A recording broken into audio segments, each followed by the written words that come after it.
Now at 4:30, a Riverside community in shock this afternoon after the murders of a mother and her parents. A daughter and her parents. Police say 69-year-old Mark Winnick, his wife Sherry, and their daughter Brooke were killed by this man, 28-year-old Austin Edwards. They also believe Edwards actually targeted the 15-year-old daughter online, drove across the country to meet her, and committed those murders. He later died in a shootout. The teen managed to get away. Well, Edwards apparently posed as a teenager online to lure that 15-year-old into his web. It's a practice called catfishing, where people pretend to be someone else to lure in a target. KCAL9's Jake Reiner has a closer look at this cyber danger. Catfishing is a core piece of what's happening out there that's harming children, so we're very focused on it. Mark Berkman is the CEO of the Organization for Social Media Safety, a nonprofit educating people, young and old, on the dangers of social media. So the first thing I want to ask you, Mark, is what is catfishing? Catfishing is essentially impersonating another individual on social media, usually by using a fake profile meant to change either age, appearance, gender. Berkman says that is a working definition because the term is evolving with each new case.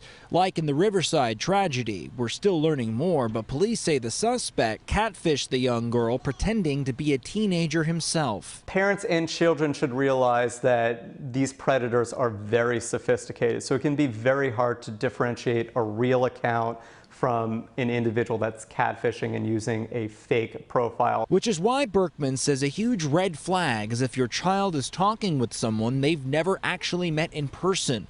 Also, catfishers will use all types of platforms. We've seen catfishing cases on major platforms like Snapchat, Instagram, gaming platforms as well, like Fortnite and Roblox. So what can parents do about this? Berkman says step 1, warn your children about what catfishing is. Step 2, set the social media ground rules. Especially for younger teens, certainly tweens, not connecting with individuals that they do not know in real life, preferably who are not their own age. And step 3, look into installing third-party safety software. Our major initiative this coming year is a piece of legislation called Sammy's Law, and that would require all social media platforms to give parents the choice to use third-party safety software. That certainly can be a frontline defense against predatory behavior. And the reason they're advocating for this legislation is because not all social media platforms allow third-party safety software.